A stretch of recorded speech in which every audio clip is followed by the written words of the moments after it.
네, 오늘 우리 다니엘서 1장 말씀 통해서 우리 하나님의 말씀 함께 듣겠습니다. 지난주에 말씀드린 대로요, 오늘은 정혜원 기념주일로 같이 말씀을 나누고자 하는데요. 우리가 정혜원 서약식이 감사하게도 매년 있고 해가지고 이 서약하는 의미에 대해서 한 번쯤 이렇게 되새길 수 있는 시간을 가지는 것에 대해서 참 감사하게 생각을 합니다. 그런데 이제 거기에 더해서 우리 기존에 또 정혜원으로 서약하신 분들도 1년에 한 번 정도는 교회에서 함께 이 정혜원 서약의 의의를 한번 되새기면 좋겠다, 이런 생각이 들어서 앞으로 이제 매년 4월에 우리 정혜원 기념주의를 가지려고 합니다. 원래는 보니까 한 2주년까지, 한 3주년인가 2주년까지는 5월에 이 정혜원 기념주일로 했었었는데, 또 이렇게 시간이 지나고 나니까 함께 정혜원으로 선 날도 다 다르고 해가지고 약간, 그리고 5월이 또 바쁘기도 해가지고 그동안 이제 하지 않고 있다가 이번에 좀 다시 한번 말씀을 또 생각하고 하면서 그래도 매년 한 번은 우리가 이 정혜원의 의의를 새기는 게 좋겠다는 생각이 듭니다. 그래서 오늘 우리가 한번 나눴던 말씀이죠. 이 다니엘서 1장 말씀 같이 했었는데, 이 말씀을 가지고 우리가 정혜원으로 서약한 의의에 대해서 같이 함께 살펴보고자 합니다. 그렇죠. 저도 이제 보니까 이제 교회가 9주년인데 이 정혜원을 세운 지는 한 8주년 정도 되는 것 같아요. 제가 정확히 계산을 못 해봤는데 7년 아니면 8년인데 8주년 정도 된 것 같습니다. 그래서 우리 중에 이제 가장 먼저 서신 분들은 이제 거의 8년, 9년 차가 이제 되시는 거예요. 그래서 이제 거의 정혜원으로 살아온 지도 10년 가까이 되는 시간을 보내고 있는데, 그 오랜 시간들 동안 우리가 정혜원으로 살면서 어떤 마음으로 살았는지를 또 말씀을 통해서 다시 한번 돌아보고 또 한번 되새기는 시간 갖기를 바랍니다. 오늘 우리가 읽은 이 다니엘서 1장 말씀은 우리 함께 나눴던 저기 있는 말씀이죠. 이 1장 다니엘서에 중요한 배경이 있다고 했어요. 어떤 거냐니까 이 바벨론에 의해서 이스라엘이 망하고 이 이스라엘 대다수의 사람들이 이 포로로 잡혀가는 상황 중에서 특별히 이제 바벨론이 폈던 정책 중에 하나는 이 오늘 본문에도 나와 있지만 이스라엘의 유망한 그 소년들을 데리고 와서 바벨론식의 이 교육을 받게 하는 거였죠. 그래서 어떻게 하는 겁니까? 이 바벨론 사람으로 키우고 바벨론의 지도층으로 키워서, 그래서 자연스럽게 이스라엘 사람들도 바벨론화 되도록, 바벨론의 제국의 시민이 되도록 양육하는 그런 프로그램의 일환이었던 거죠. 그래서 이제 이 귀족 자녀 중에, 그리고 이제 아주 출중한 이 소년들을 데려다가 이 바벨론식의 교육을 3년 동안 제공을 하고, 아주 엘리트 교육인 거죠. 그러면서 또 어떻게 합니까? 그 왕이 직접 쓸 것을 제공하고, 왕이 주는 음식, 왕이 먹는 음식을 먹고, 또 왕이 마시는 포도주를 함께 즐기도록 하는 그런 이제 혜택을 베푸는 거예요. 그래서 그 당시 어떻게 보면은 세계 최강국에서 장학금을 받으면서 유학할 수 있는 기회를 주는 거죠. 그런데 이제 이렇게 하려는 분명한 목적이 있었어요. 그 목적이 오늘 본문에도 나오듯이 그 이스라엘 사람들의, 이 소년들의 이름을 바꾸는 것에서 드러나죠. 우리가 이제 함께 나눴지만 이스라엘 사람들의 이름에는 전부 하나님의 은혜와 그 하나님을 찬양하는 그런 뜻이 들어가 있다고 했어요. 그런데 바벨론식으로 이름을 바꾸면서 어떻게 되는 거예요? 바벨론 신들의 이름이 이제 들어가는 이름으로 바꾸게 되는 거죠. 그러니까 이름을 바꾼다는 거는 단순히 국적을 바꾸라는 의미도 있죠. 그래서 이제는 이스라엘 사람이 아니라 바벨론 사람으로 살아라 라는 이제 의미인데, 이 목적, 이 의미에 담겨 있는 또 아주 중요한 목적이 뭡니까? 네가 섬기는 신을 바꿔야 된다 라는 이런 이제 의도가 이런 이 엘리트를 기르는 프로그램에 포함된 의미라는 거죠. 그래서 이 완전히 이 정체성을 바꾸려고 하는데 국적도 바꾸고 섬기는 신도 바꿔야 된다. 그렇게 해야지 어떻게 된다는 거예요? 그렇게 해서 해야지 이 바벨론 제국에서 살아갈 수 있고, 그렇게 하면 또 뭐예요? 이 바벨론 제국 아래서 아주 승승장구할 수 있다. 부귀 영화를 누릴 수 있다라는 메시지를 주는 것이 이 바벨론 제국이 이스라엘의 소년들에게 했던 어떻게 보면은 아주 값진 혜택처럼 보이지만 그 숨은 의도를 보면은 아주 극심한 미혹이기도 한 거죠. 그런데 우리가 이제 살펴봤던 이 다니엘이나 그 세 명의 친구들의 아주 중요한 결단을 하는데, 어떤 결단을 하냐니까 오늘 본문의 이 8절을 보면은 이 다니엘이 뜻을 정했다 이렇게 얘기를 하고 있습니다. 그래서 이제 어떤 뜻을 정했냐니까 오늘 우리가 이 뒤에 부분을 자세히 읽지는 않았지만은 이 8절에서 나와 있듯이 왕이 주는 음식이라든지 왕이 주는 포도주로 자신을 더럽히지 않기로 뜻을 정했다는 거예요. 그래서 이제 구체적으로는 이 왕이 주는 음식을 거부하겠다. 그리고 그 중에서도 특별히 이 고기를 거부하겠다. 그 포도주를 마시지 않겠다라는 그 의지를 이 환관장에게 얘기를 하는 장면이 오늘 우리가 살펴본 본문의 말씀입니다. 그런데 이제 이 다니엘과 그 친구들의 결단을 우리가 좀 잘 생각해야겠죠. 왜냐니까 사실 보면은 다니엘은요, 그 바벨론 제국의 왕궁에서 지금 배우는 학생인데, 그렇다고 해서 이 자기를 좀 지키고 자기의 거룩함과 정결함을 지키기 위해서 모든 편의를 다 거절한 건 아니었다는 거예요. 그죠? 거기 바벨론 왕궁에서 먹고 자고 하는 거 아닙니까? 그러면 뭐 음식만 왕이 제공해 주는 게 아니라 숙소도 왕이 제공을 해주는 거잖아요. 그래서 정말 완전히 깨끗해지려면은 우리가 생각할 때 그냥 뭐 궁궐 밖에서 살거나 그렇게 하는 게 낫지 않겠어요? 그런데 이제 다니엘이 생각할 때, 이 친구들이 생각할 때, 이것까지는 내가 받아들이지 않겠다 한 게 뭐냐면 음식과 그 포도주였다는 거예요. 그랬을 때 왜 그러면 다니엘과 친구들은 이것을 거절함으로써 자기를 지켜야 된다라고 생각했을까? 이 부분을 우리가 주의 깊게 봐야 된다라고 했어요. 그랬을 때 어떤 분들은 이 왕이 제공하는 음식이 이 우상에게 바쳐진 음식이라서 이것을 거절했다. 이 다니엘과 친구들이 이걸 거절했다. 이렇게 이제 본다고 했습니다. 그런데 이제 사실 본문에는 그런 표현이 없죠. 그냥 이제 뭐냐니까 왕이 먹는 음식이라고 돼 있어요. 왕이 먹는 음식이고 왕이 마시는 포도주예요. 그리고 이제 게다가 이 모든 음식을 우상에게 바쳤다고 생각하면은 야채는 어떻게 먹을 수 있냐는 거예요.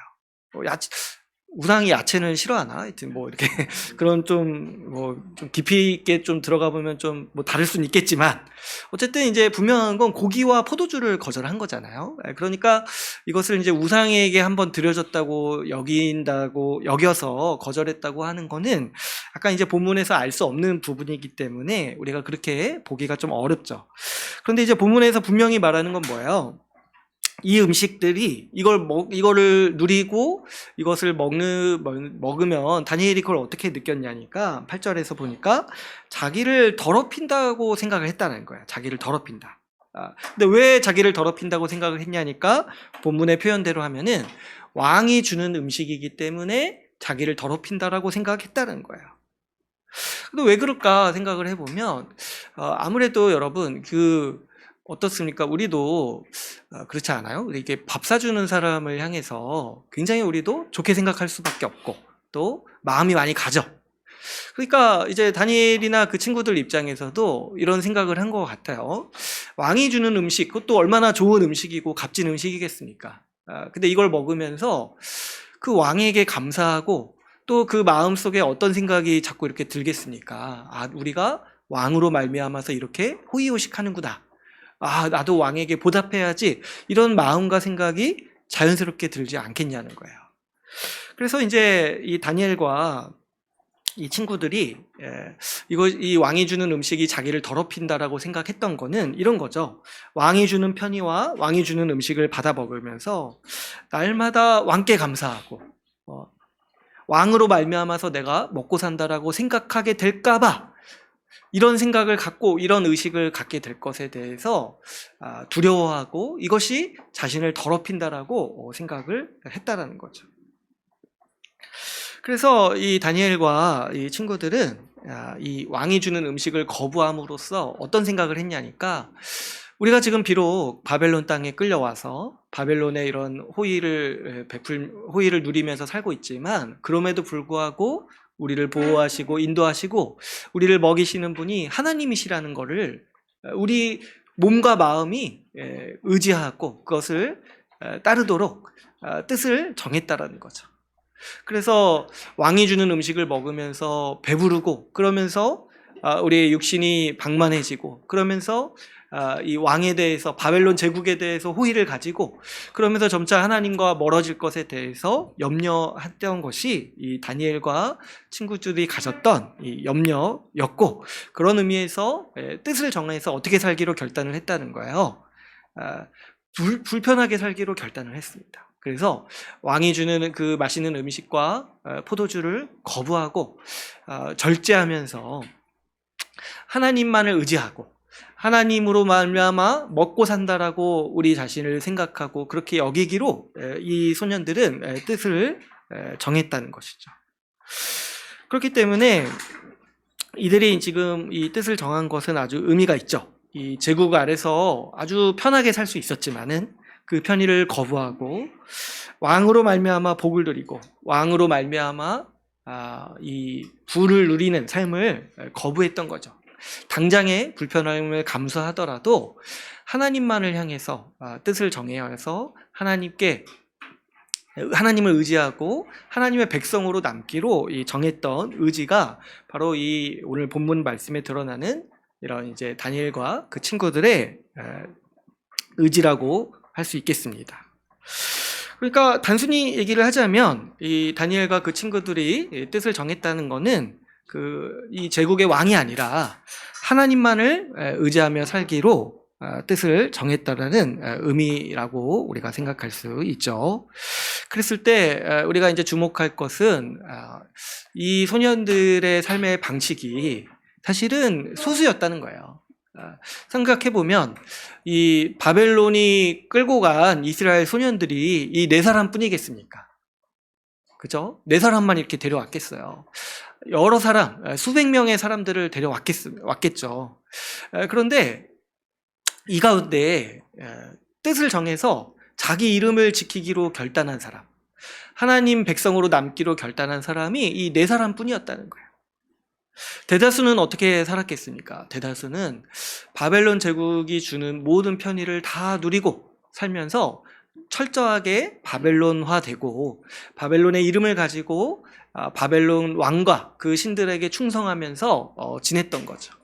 그래서 그들의 이름은 남지 않고 지금 이제 다니엘과 그 친구들을 4명의 이름만 남아 있는 것입니다. 그랬을 때 우리가 이 다니엘서 1장을 살펴보면서 볼 수 있는 것은 2가지 분명한 삶의 방향이 있다는 거예요. 뭐냐니까 이 세상에는 그때그때 상황에 맞춰서 살아가는 사람들이 있습니다. 이게 대다수의 사람들이라는 거예요. 오늘 본문에 나오지 않은 사람들의 이야기들. 이스라엘에 있을 때는 이스라엘의 신 하나님을 섬기다가 바벨론 제국에 이렇게 되니까 바벨론의 신을 섬기다가, 또 우리가 그 뒤에 일어나는 일들을 알고 있잖아요. 바벨론이 망하고 페르시아가 다시 이렇게 부상하니까 이제는 페르시아 신을 섬기는 그런 식의 삶의 방식. 그래서 그때그때 상황과 시대와 그 힘 있는 유력한 힘을 쫓아서 살아가는 삶의 방식이 분명하게 있습니다. 그런데 반면에 또 어떤 삶의 방식이 있다는 거예요. 오늘 이 다니엘과 그 친구들이 했던 것처럼 하나님을 향하여서 뜻을 정해서, 그래서 상황이 바뀌고 환경이 바뀌고 지배하는 제국이 바뀌든지 간에 그런 거 상관없이 오로지 하나님께 뜻을 정해서 그 방식으로 살아가려고 힘쓰는 삶의 방식, 뜻을 정하는 방식과 상황에 맞추는 방식, 이 2가지 삶의 방향이 오늘 우리가 이 본문에서 살펴보는 그 삶의 방식이라고 볼 수 있겠습니다. 그랬을 때 우리가 오늘날 우리 살아가는 우리 삶을 생각을 해보면 사실 대다수는 상황에 맞춰서 살아가죠. 대다수가. 그래서 이제 방금도 말씀드렸지만은 이스라엘에 있을 때는 하나님을 섬기고, 왜냐하면 그래야지 먹고 살 수 있고 또 출세할 수 있으니까. 또 어떻습니까? 이 바벨론 제국이 득세하면은 바벨론 신을 섬기고, 그 다음에 그리스 제국, 그 다음에 뭐 페르시아, 순서가 틀렸네요. 페르시아 다음에, 저도 오랜만에 보니까 페르시아, 그 다음에 그리스, 그 다음에 또 어디에요? 로마도 오잖아요. 그러니까 이제 그때 상황이 바뀌고 유력한 어떤 이제 힘이 있을 때마다, 또 뭔가 유행하고 무언가 대세를 장악할 때마다 그때 상황에 맞춰서 자신의 편을 바꾸고 신념도 바꾸고 가치관도 바꾸는 그런 삶의 방식이 오늘날 그 다니엘 시대도 마찬가지고 오늘날도 일반적인 사람들이 대다수가 가지는 삶의 방식이라고 할 수 있겠습니다. 그래서 이런 태도를 우리가 처세술이라고 부르기도 하고 이렇게 부르기도 하죠. 그냥 우리 시대에 맞게 적응하는 거다. 적응해야 된다라고 이렇게 우리가 평가하기도 합니다. 그랬을 때 제가 이제 좀 더 이런 삶에 대해서 생각해 볼 때, 여러분 우리가 이런 삶을 제가 이제 좀 안 좋게 표현할 수는 있지만은 그렇다고 해서 함부로 비난할 수는 없다는 생각이 드는 거예요. 왜 그러냐니까 어떻게든 우리 사람이 살아가기 위해서 벌이는 사투가 아니겠냐 하는 생각이 드는 거죠.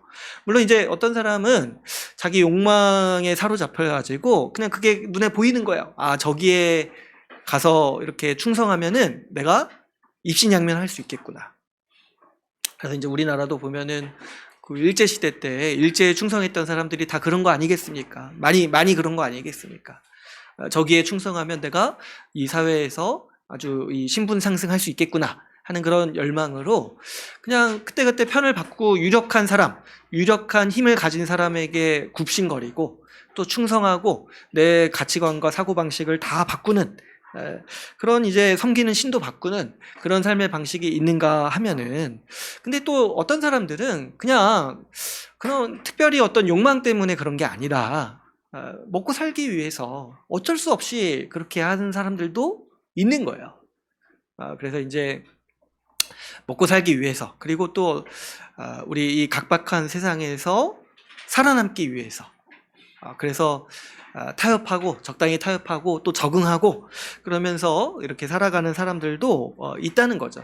그러니까 사실 이제 좀 구체적으로 우리가 들어가 보면은 함부로 이렇게 산다고 해가지고 비난할 수는 없다는 거예요. 그 삶의 애환이 다 있는 거잖아요. 좀 이렇게 각박한 세상에서 살아남기 위해서 어쩔 수 없는 측면도 분명히 있다라는 것을 우리는 분명히 알아야겠습니다. 그러나 그럼에도 불구하고 우리가 그 중심의 동기를 살피는 일이 중요하다고 생각이 들어요. 여러분, 우리가 왜 자꾸 이런 유혹을 받고, 왜 세상이 바뀌고, 왜 우리를 지배하는 어떤 환경이나 상황이 바뀔 때마다 우리의 가치관과 우선순위가 바뀌는 그런 이제 일들을 겪는가 하냐니까, 그 중심에 뭐가 있냐면 우리 삶을 관장하고 주관하는 힘이 하나님이 아니라 이 세상에 있다라고 믿는 그런 은연중에 그런 신념이 있기 때문에 우리는 자꾸 이 세상이나 나를 둘러싼 환경의 힘이 바뀔 때마다 우리의 가치관도 바뀌고 우리의 우선순위도 바뀌게 되는 그런 일들을 겪게 되는 거죠. 그래서 항상 대세를 따르는 거예요. 바벨론이 대세일 때는 바벨론을 따르고, 페르시아가 대세일 때는 페르시아를 따르고, 뭐 직장에서 뭐 저 상사가 좀 대세일 때는 저 상사에게 줄을 대고, 저분이 좀 끈이 떨어질 때는 얼른 편을 바꾸고, 뭐 진로를 택할 때도 마찬가지죠. 저게 유행이다 생각하면은 여기에 다 매몰되어서 가고. 그래서 우리 사회가 그렇지 않습니까? 뭐 이렇게 어떤 한 기술이 뜬다고 하면은 그냥 우리 애들이 다 거기에 꿈을 가지고 이렇게 살아가고. 그렇죠. 제가 대학생 때 들은 것 중에 하나가 그 당시 초등학생들의 꿈이 뭐였냐니까 공무원이라는 거예요. 공무원. 제가 그때 생각이 든 게 우리나라가 망하겠구나 생각이 들었어요. 어떻게 초등학생 꿈이, 저 때는 그래도 뭐 대통령도 있었는데 막 대통령도 하고 싶고 막 과학자도 하고 싶고 이런 게 있었는데 뭐 공무원이 나쁘다는 게 아니라 그냥 공무원도 뭐 공무원이 여러 개가 있잖아요. 근데 이제 초등학생들의 꿈이 공무원이라는 거예요. 근데 이게 누구의 꿈이겠습니까? 이게 부모의 꿈이지 않겠습니까? 아무튼 이제 그런 면에서 좀 너무 안타깝다 생각이 들고, 요즘에는 이제 잘 모르겠는데 요즘에는 뭐 유튜버라던데 초등학생들의 꿈이, 그러니까 이제 뭔가 돈 많이 벌고 주목받고 이런 대세를 따라서 자기의 꿈과 이런 이 환상을 쫓아가는 이런 삶의 방식, 이런 것들이 우리 삶의 전반적으로, 우리 사회에 전반적으로 퍼져 있다는 거죠. 그런 의미에서 이제 우리 교회 아이들이 가끔 꿈을 얘기할 때 화가 되고 싶다고 이렇게 얘기할 때 제가 기분이 되게 좋더라고요. 정말 세상 물정 아무것도 모르는 그런 마음에서 정말 순수한 꿈이지 않습니까? 이게 얼마나 귀해요. 이게 이렇게 말할 수 있다는, 이걸 꿈꿀 수 있다는 게 얼마나 귀합니까? 그런 의미에서 참 대세를 따라가지 않아서 앞으로 좀 피곤할 수는 있겠지만은, 우리 하나님의 백성으로서 정말 복된 꿈을 꾸고 있구나. 물론 이제 좀 바꿨으면 좋겠지만 그런 마음도 대신 있지만, 아무튼 이제 이런 부분에 있어서 왜 우리가 이런 대세를 자꾸 따라가려 하는가 했을 때, 그 중심에는 힘을 숭배하려는 마음이 자꾸 있기 때문에 그런 거예요. 힘을 숭배하려는 마음. 그 힘을 숭배해야지 내가 이 땅에서 먹고 살 수 있다. 그 힘을 쫓아가야지 내가 이 땅에서 입신양명할 수 있다라는 그런 은연중에 있는 믿음이 우리 가운데 있기 때문에 우리는 자꾸 이렇게 대세를 따라가려고 하고 상황과 환경에 맞춰서 우리의 가치관과 우선순위를 바꾸려고 하는 유혹과 미혹을 받게 됩니다. 그러나 우리가 이런 삶에 대해서 함부로 탓할 수는 없지만은, 그럼에도 불구하고 오늘 우리 본문을 통해서 볼 때 다니엘을 비롯해서 하나님의 백성은 이런 삶의 방식과 다르게 살기로 결정했다라는 것을 우리가 분명히 보게 됩니다. 어떻게 살기로 결정했습니까? 뜻을 정했어요. 상황에 맞춰서 사는 것이 아니라 상황이 바뀌어도 변하지 않는 뜻을 세웠다는 거죠. 그래서 어떤 상황이 와도 변하지 않는 중심, 바로 하나님만을 의지하고 그분께 충성을 다하며 하나님의 법을 따라서 살아가기로 분명한 기준과 뜻을 정하는 삶이 있다는 거예요. 바로 이게 어떤 삶입니까? 하나님 나라 백성의 삶이라는 거죠. 그래서 이 뜻을 정해서 이것을 지키기 위해서 어떤 손해와 불편이 있더라도 감수하는 삶을 살기로 결정한 것이 오늘 이 다니엘과 그 소년들이 했던 삶이고, 결정했던 삶이고, 그리고 하나님 나라의 백성들, 하나님의 백성들이 택했던 삶의 모습이라는 거죠. 그렇죠. 우리가 단순히 이 다니엘과 그 소년들이 지금 고기 안 먹고 채식만 하기로 이렇게 결정을 했지만, 그렇다고 해서 이들이 감수한 불편이 그 고기 못 먹는 서러움 이런 것뿐만 있는 게 아니겠죠. 사실 이제 환관장에게서 그런 이제 표현이 나오는데, 환관장이 그 얘기를 듣고, 오늘 우리가 읽지는 않았지만은 두려워해요. 왜 그랬습니까? 왕의 심기를 거슬릴까봐 자기가 이제 두려워해요.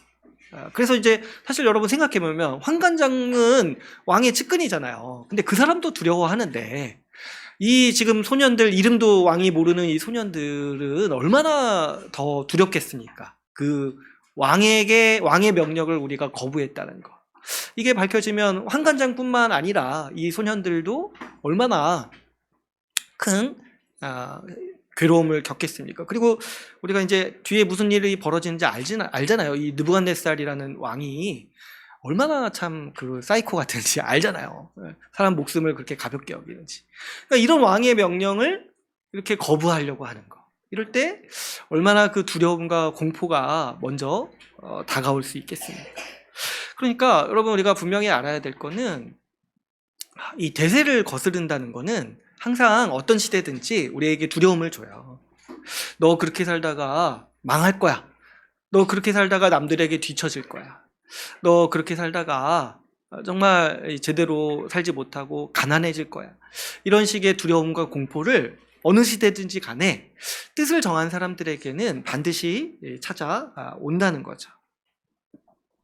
그랬을 때 우리가 어떻게 이런 공포를 극복하고 또 어떻게 이런 두려움을 극복할 수 있는지에 대해서도 많이 생각을 해야 되는데, 오늘 본문에서 9절에서 얘기를 하고 있죠.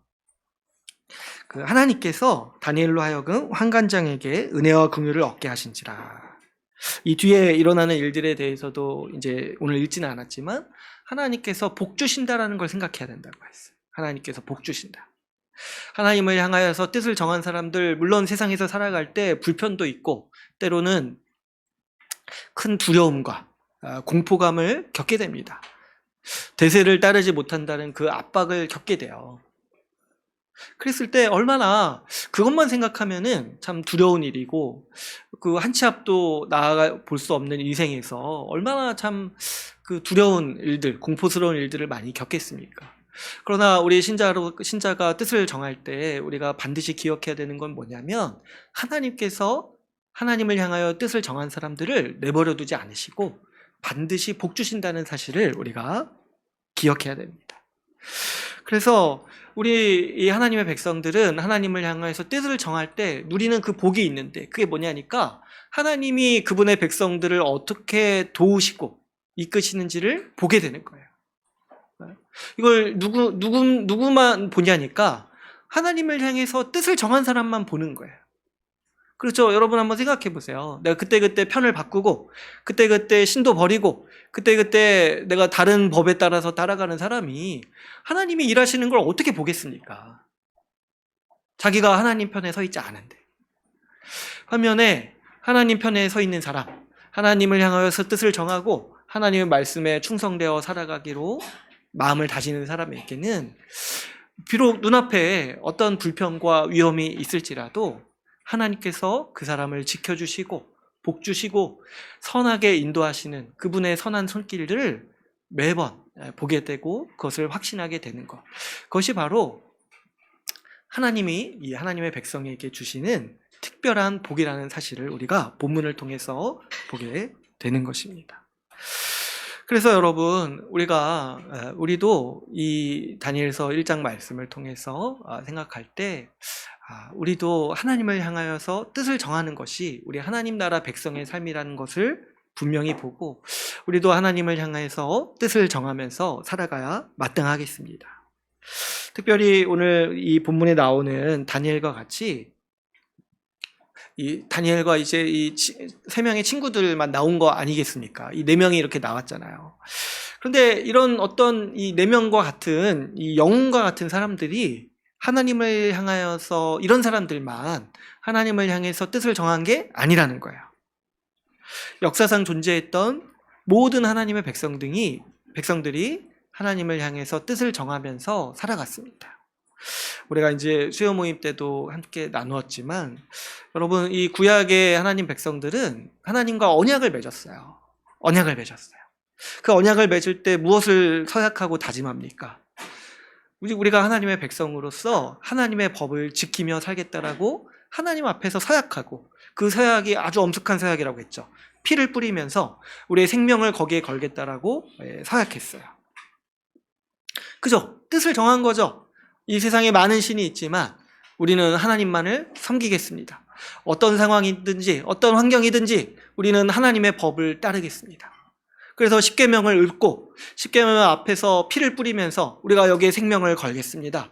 우리 가문에 모든 생명을 다 걸겠습니다. 이렇게 이제 서약하는 것이 하나님 백성이 되고자 했던 사람들의 마음이었어요. 신약도 마찬가지죠. 여러분, 신약에서 세례를 받을 때도 서약한다고 했어요. 서약할 때 우리가 예수 그리스도와 함께 죽고 예수 그리스도와 산 사람입니다.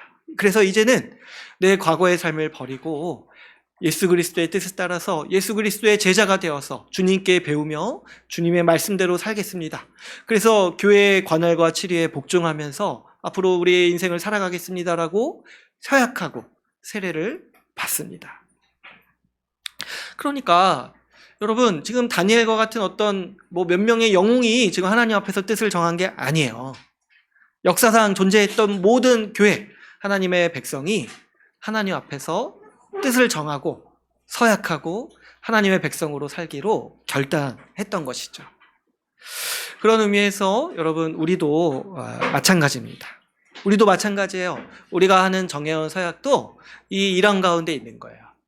구약의 백성들이 하나님 앞에서 했던 언약 서약, 신약의 백성들이 하나님 앞에서 했던 세례 서약, 그 연속선상에서 우리가 그 서약들의 의미를 잘 되새기고 우리가 이어서 그 서약을 지키겠다라고 서약하는 서약이 바로 우리가 하는 정회원 서약이라고 할 수 있겠습니다.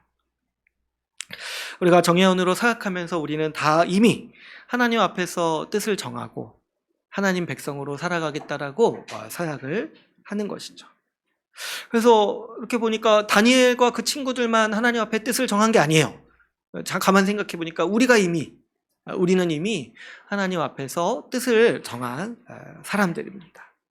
그래서 우리가 이 정회원으로서 서약할 때 하나님 뜻에 합당하게 살기로 서약하는 거죠. 그래서 그 내용들이 뭡니까?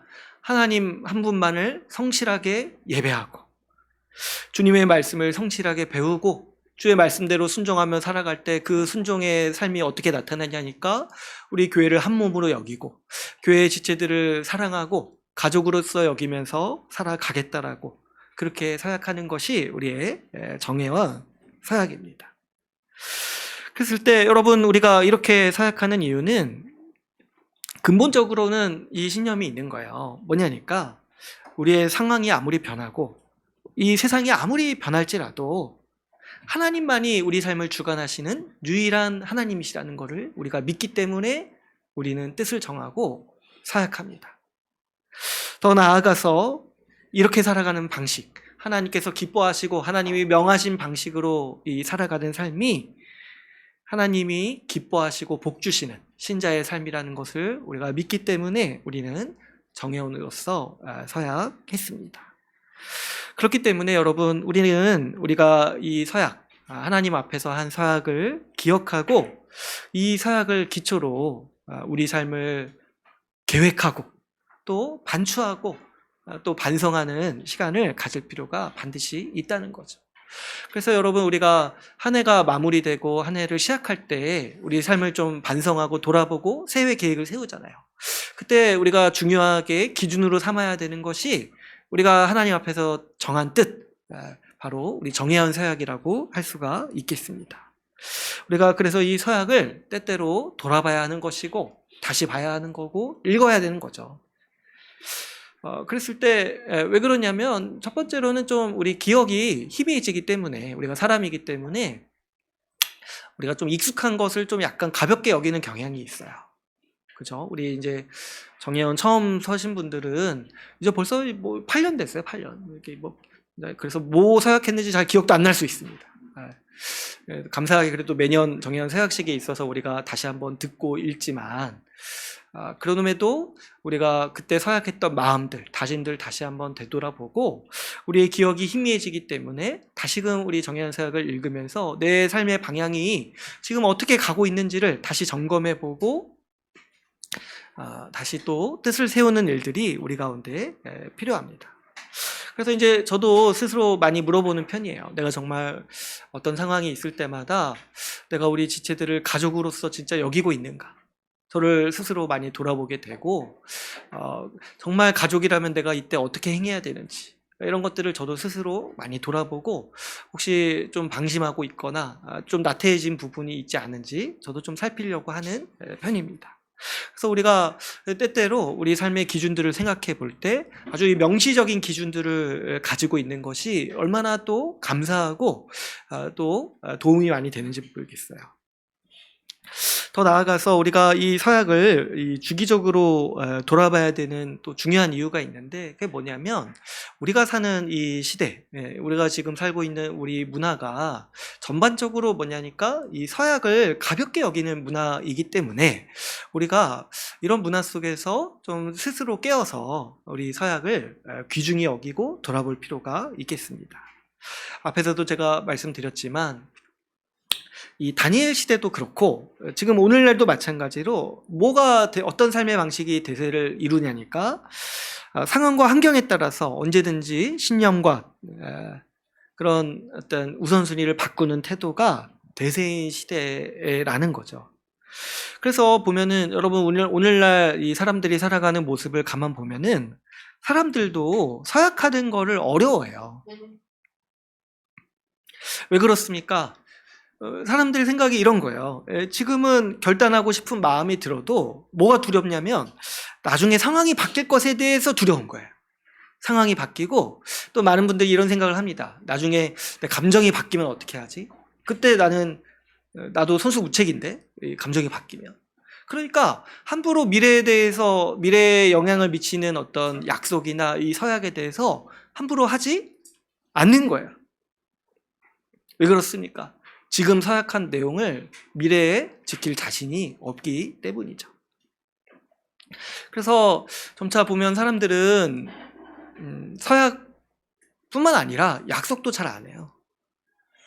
그냥 그때 약속 맺기 전에 한 하루 이틀 전에 마음이 맞으면 그냥 하는 거예요.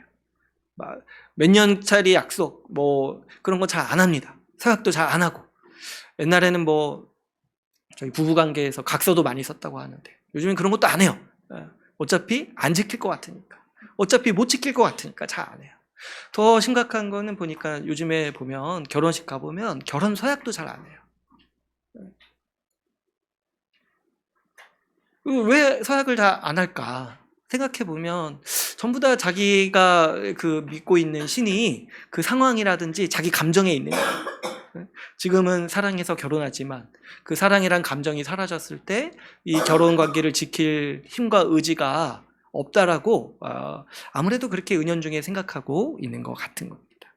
그러니까 이만큼 우리 시대가 그 서약을 꺼리고 서약에 대해서 어려워하는 그런 전반적인 분위기가 형성되어 있습니다. 그럴 때 우리가 이렇게 정해온 서약을 통해서 교회 회원을 세우고 서약하도록 이렇게 설득하고 또 권유하는 것이 어떻게 보면은 이 시대를 정면으로 거스르는 일인 거죠. 그런데 저도 이제 우리 정해온 서약을 이렇게 해오면서 이렇게 보면은 많은 분들이 정말 신중하게 고민하고 결정하고 이렇게 서약하는 모습들을 보게 됩니다. 그런데 간혹 가다가 어떤 분들은 이런 이제 약점들이 있는 거예요. 우리 시대 문화와 분위기에 휩쓸린 약점들이 있는 거예요. 그래가지고 이제 서약을 하고 이 서약을 내가 어떻게든 열심히 지키겠다 이렇게 의지를 다지기보다는 자꾸 안 지킬 수 있는 상황에 대해 더 관심을 가지는 거예요. 예외가 있지 않은가? 안 지키면 어떻게 되는가?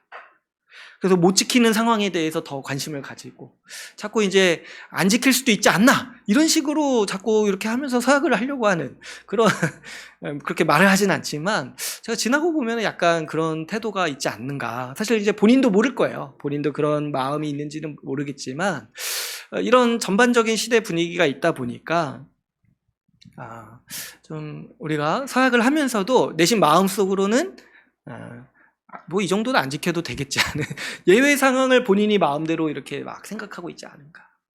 그래서 이제 참 제가 이 서약을 더 정교하게 해야 되나 언제는 되고 언제는 안 되지 이렇게까지 해야 되나 싶다가도 좀 그렇게 하기에는 이거 너무 사람과 사람을 믿지 못하는 것 같고 너무 품위가 없는 것 같고 그래서 이제 지금 이렇게 유지하고 있는데 그런데 이제 여러분 한번 생각해 보시면 이게 이제 우리의 기본적인 좀 마음이지 않나 생각이 드는 거예요. 제가 이제 기억나는 이제 일화 중에 하나가 어떤 분이 이제 서약을 했다가 이 서약을 철회하고자 아주 명시적으로 철회하고자 이렇게 했을 때 제가 이제 물어본 적이 있어요. 아니 이렇게 서약을 했는데 왜 이제 와서는 정면으로 그거를 어기려고 하냐 했을 때 이제 그분이 한 말이 있어요. 뭐냐니까 그때는 그런 마음이었는데 지금은 아니라는 거예요. 그래서 진짜 편리하네. 그때는 맞고 지금은 틀리다는 거예요.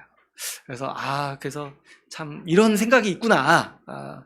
그래서 이제 저렇게 생각할 때 제가 그분이 특별히 나쁘다는 게 아니라 오늘날 우리가 가지고 있는 대부분의 가치관이 여기에 있다는 거예요. 그때는 맞고 지금은 틀리다. 이거 영화 제목도 있는 것 같은데 아무튼 보지는 않았지만 우리가 판단하는 기준이라는 게 다 이런 식이라는 거예요.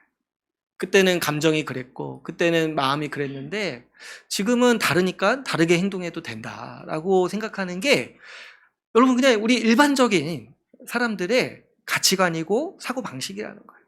그래서 제가 이런 사고방식을 비난하려거나 이것이 잘못됐다고 하려는 게 아니라 이게 우리의 일반적인 사람들의 태도라는 거예요. 오늘날 살아가는. 그리고 이런 태도와 이런 문화가 우리 가운데도 배어 있을 수 있고 우리에게 미혹이 될 수 있다는 것을 우리는 생각해야 됩니다. 그래서 이런 분위기가 대세인 세상에서 우리가 살고 있기 때문에 우리는 우리가 한 서약을 주기적으로 되새기고 돌아봐야 하는 것이죠. 그럴 때 여러분 또 한편으로 생각해 보면 이렇게 서약하기를 싫어하고 이렇게 자기가 한 말을 안 지키고 또 바꾸는 데 있어서 아무런 양심의 거리낌도 없는 이런 시대에 하나님께서 우리를 정예언으로 부르시고 서약하게 하신 은혜가 얼마나 큰지를 우리가 생각해야 됩니다. 우리도 다 똑같은 사람들 아니겠습니까? 저도 이제 생각해 보면 정예언 서약하려고 했을 때 많은 분들이 어려워하고 힘들어했어요. 그래서 자꾸 조금만 더 연기하면 안 되냐. 뭐 어떤 분은 자기 이렇게 서약하고 난 다음에 곧바로 자기 권징당할 것 같다고. 뭐 아무것도 없는데 벌써 두려워하는 거예요. 그러니까 이제 우리도 기본적으로 다 비슷한 사람들인 거예요. 기본적으로 우리 마음이 바뀔 것이 걱정되고 우리 상황이 바뀔 것이 염려되고 그래서 내가 못 지킬 것에 대해서 염려되고 우리도 기본적으로 성향이 다 그런 사람들인 거예요. 그런데 어떻게 하나님께서 우리의 마음과 생각을 바꾸시고 힘을 주셔서 서약할 수 있도록 은혜 주시고 지금까지 우리가 그 서약의 기초에서 살아올 수 있도록 힘 주시고 은혜 주신 이것이요 우리의 힘이 아니라 우리의 의지가 아니라 하나님께서 우리에게 베푸시고 우리를 지키시고 인도하시는 하나님이 우리에게 주시는 복이라고 우리는 생각할 수 있습니다. 하나님께서 하나님께 뜻을 정한 사람들에게 복 주신 것이 바로 우리가 지금 누리고 있는 복의 실체인 거죠. 우리가 하나님께 뜻을 정했을 때 하나님께서 우리를 지켜주시고 인도해 주셔서 우리같이 어제 오늘 다르고 오늘 한 말 내일 못 지키는 사람들이 우리같이 연약한 사람들도 이 정예언 서약을 통해서 하나님은 지금까지 우리를 복되게 인도해 주셨습니다. 하나님의 은혜가 아니었다면 우리같이 평범한 사람들이 감히 그런 마음도 못 갖습니다. 하나님 앞에서 서약하겠다 이런 마음을 못 가져요. 우리 같은 사람들. 그러나 하나님께서 은혜 주시고 확신 주시고 우리에게 복 주셨기 때문에 우리가 서약할 마음도 갖게 되었고 그 서약을 신실하게 지킬 수 있는 힘도 하나님께서 지금까지 주셨음을 믿습니다. 그러므로 여러분 우리가 오늘 이 정예언 기념주일을 맞이해서 우리가 하나님께 뜻을 이미 정한 사람들이고 그런 우리에게 하나님께서 복 주신다는 것을 믿고 바라보면서 살아갑시다. 여러분 우리가 하나님께 뜻을 정했기 때문에 우리가 누리는 유익이 굉장히 큽니다. 많이 있지만은 우리가 누리는 유익 중에 가장 큰 것 중에 하나는 많은 미혹에서 벗어날 수 있다는 거예요. 우리가 뜻을 정했기 때문에 많은 미혹에서 자동으로 프리패스 되는 그런 유익이 있어요. 그렇잖아요. 우리 고속도로 갈 때 하이패스 있는 사람은 그냥 통과하는데 없는 사람은 정체 구간 좀 있어야 되잖아요. 그 구간이 뭐냐니까 그 미혹 때문에 고민하는 구간이에요. 차선을 바꿀까? 이 길이 맞는가? 그러나 하이패스가 있으면 어때요? 고민하지 않고 그냥 지나가요. 왜 그래요? 난 이미 결정했으니까. 우리가 정예언으로 살기로 이미 서약했기 때문에 저도 제 삶을 돌아보면 많은 미혹에서 고민하지 않고 지나갈 수 있었어요. 왜냐니까 어떤 생각이 있냐니까 난 이미 결정했어. 옛날에 결정했어. 이렇게 가기로 난 결정했어. 이미 가기로 한 길이 있기 때문에 잠시 정체해서 고민하지 않을 수 있는 그런 상황이 얼마나 많았는지 몰라요. 여러분 우리가 분명한 기준을 정하지 않고 내가 분명히 인식할 수 있는 구체적인 그 명시적인 이 항목을 정해놓지 않았더라면 우리가 상황과 환경에 맞추어 살아가기로 생각했더라면 우리는 그 상황과 환경이 바뀔 때마다 시시때때로 흔들리고 그럴 때마다 우리 신앙은 점점 희미해져 갈 수밖에 없었을 것입니다. 그러나 우리가 우리의 신앙을 분명하고 구체적으로 사역했기 때문에 우리는 많은 상황에 있어서 고민조차도 할 필요 없는 그런 아주 힘을 얻었던 것이죠. 뿐만 아니라 여러분, 우리가 이미 뜻을 정한 삶에는 기쁨이 있습니다. 사람들은 이게 착각하는 게 있어요. 막연히 그냥 이리저리 선택하고 이리저리 재고 하는 방식의 삶이 더 기쁘고 유익이 되리라고 생각합니다. 그래가지고 항상 그 사람들이, 여러분 한번 그 사람들을 잘 관찰해 보세요. 항상 판단을 미뤄요. 항상 결정을 미뤄요. 결정을 안 하려고 해요. 근데 왜 그러냐니까 그 결정하는 게 괴롭거든요. 왜 그렇습니까? 결정을 했을 때 그 결정에서 오는 책임을 자기가 져야 되기 때문에 사람들은 결정을 미루는 습관들이 있어요. 이 일 저 일 이렇게 저기 이리저리 핑계대고 미루다가 남이 결정해 주는 거 따르거나 상황과 환경이 결정해 주는 것을 그냥 따라버려요. 왜 그렇습니까? 자기가 선택했을 때 오는 책임을 지기가 싫어서 그 괴로움 때문에 계속해서 이제 미루는 거예요. 그래서 이제 보면 다른 사람들의 인생을 보면은 인생에서 해야 되는 중요한 선택을 하지 않고 칠필 미루는 사람들. 그래서 미루면서 그 미루는 데서 오는, 하지 않는 데서 오는 그런 스트레스를 다 받고 사는 사람들이 우리가 주변을 살펴보면 얼마나 많은지 모릅니다. 그렇죠, 여러분. 한번 생각해 보세요. 우리가 점심에 뭐 먹으러 갈 때 결정하는 것도 얼마나 힘듭니까? 네. 어제 그거 점심 메뉴 이렇게 고르라고 했을 때 저도 먼저 결정한 사람 보고 결정한 거예요. 제 스스로 결정한 게 얼마나 힘듭니까? 그러니까 이 선택이라는 게 자유를 주는 게 아니라 사실 우리에게 큰 스트레스를 줘요. 괴로움을 줘요. 책임감을 주기 때문에. 오늘 우리가 점심에 어제 했던 선택의 결과를 맞이할 텐데 저도 참 기대가 됩니다. 과연 어떨지. 저도 제가 한 선택에 제가 스스로 책임지지 않기 위해서 탓할 사람을 정해놨어요. 아무튼 뭐 점심은 사소한 일이지만 우리 인생의 문제에 있어서 많은 사람들이 이런 식으로 살아간다는 거예요. 자기가 결정하지 않고 칠필 미루다가 남 탓하기 위해서 남의 결정을 따르고 환경 탓하기 위해서 환경의 그 뜻을 따르는 거. 그럴 때 이거 자체가 괴로운 삶이에요. 네? 자기 삶에 일어나는 모순을 해결하지 못하고 그래서 항상 상황에 이끌려서 살고 남들 하자는 대로 이끌려서 살아가는 거. 그래서 사람들은 자기 생각과 결국에 반대로 살아요. 자기가 결정하지 않았기 때문에. 그러나 여러분, 우리가 이미 선택하고 결단한 사람들이기 때문에 우리는 어떻게 살아갈 수 있습니까? 우리는 믿는 바대로 살아갈 수 있어요. 우리가 믿는 바대로 살아갈 때 그게 얼마나 우리 삶을 복되게 하고 보람 있게 하는지 몰라요.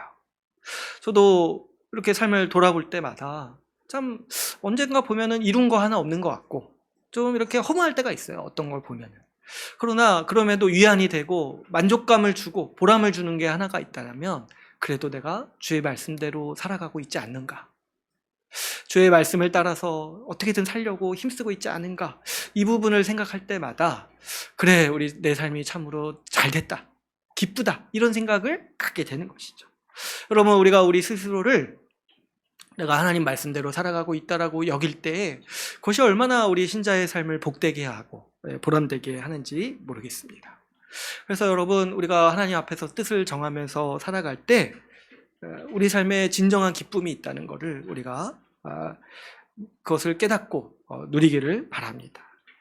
마지막으로 여러분, 앞에서도 제가 말씀드렸지만 하나님께 뜻을 정하면서 살아갈 때 우리 주님께서 복 주십니다. 오늘 본문에 나오는 다니엘과 그 친구들에게도 비록 많은 핍박과 공포와 또 박해를 겪었지만은 그럼에도 불구하고 하나님께서 끝까지 이 다니엘과 그 친구들을 지키시고 보호하시고 형통하게 하셨어요. 우리가 생각하기에는 이리저리 상황에 맞추고 시대에 적응해야지 오래 살아남을 것 같은데 실제로는 그렇지 않다는 거야. 왜 그렇습니까? 세상이 계속 변하기 때문에 그렇다고 했어요. 바벨론에게 충성했던 사람들은 바벨론이 망할 때 같이 망하고, 페르시아에게 충성했던 사람들은 페르시아가 망할 때 같이 망한다고 했습니다. 그러나 우리 하나님께 충성을 다한 사람들은 세상이 아무리 변하고 이리저리 무너지고 망할 때 그럴지라도 영원히 산다라고 우리 말씀이 우리에게 증거하고 있습니다. 왜 그렇습니까? 영원히 변치 않으신 하나님께서 우리 삶을 지키시고 인도하시기 때문입니다. 그렇기 때문에 여러분, 결국에 하나님께 뜻을 정한 사람만이 영원히 산다, 지속적으로 복되게 살아간다라는 것을 우리가 믿고 살아가야 됩니다. 아무리 상황이 변하고 환경이 변해도 우리 주님께서 우리를 지키시면서 우리에게 복 주실 것입니다. 우리 주님께서 하나님께 뜻을 정한 사람들에게 복 주시고 항상 지켜주시고 인도해 주실 것을 우리가 신뢰하면서 오늘 우리가 정회원으로서 더욱더 힘주면서 힘을 가지고 하나님께 뜻을 정하면서 살아가기를 간절히 바랍니다. 오늘 이제 말씀을 맺겠습니다. 오늘 우리가 정회원 기념주의를 맞이해서 이 다니엘서를 다시 한번 살펴봤습니다. 하나님을 향하여서 뜻을 정한 이 다니엘을 보면서 특별히 오늘날 우리가 정회원 사역하는 이 의의에 대해서 같이 함께 나누었습니다. 오늘날도 이 다니엘의 시대와 마찬가지로 사람들은 그때그때 상황에 맞추어 자신의 신념과 가치관을 바꾸며 살아갑니다. 그리고 그것이 지혜고 능력이라고 부르면서 살아갑니다. 그러나 그러한 삶은 그저 세상 사람들의 어쩔 수 없는 삶의 방식일 뿐입니다. 우리는 그와 다른 하나님의 백성입니다. 우리는 하나님을 향해서 이미 뜻을 정한 사람들입니다. 우리의 상황이 바뀌고 감정이 바뀌고 환경이 바뀔지라도 우리는 변함없이 하나님의 뜻을 의지하여 살아가기 위해 정회원으로서 사역했습니다. 이러한 삶이 때로는 무모해 보이고 때로는 어리석어 보일지라도 하나님 앞에서는 지혜롭고 복된 삶임을 믿습니다. 우리가 우리의 사역을 기억하면서 우리 같은 자들을 정회원 사역으로 부르시고 결단하게 하신 하나님의 은혜를 찬양합시다. 정회원으로서 우리가 신실하게 살아갈 때 하늘의 복을 충만하게 누리는 우리 주의 나라 교회가 되기를 간절히 소망합니다. 오늘 말씀을 마치고 같이 함께 기도하는 시간 갖도록 하겠습니다.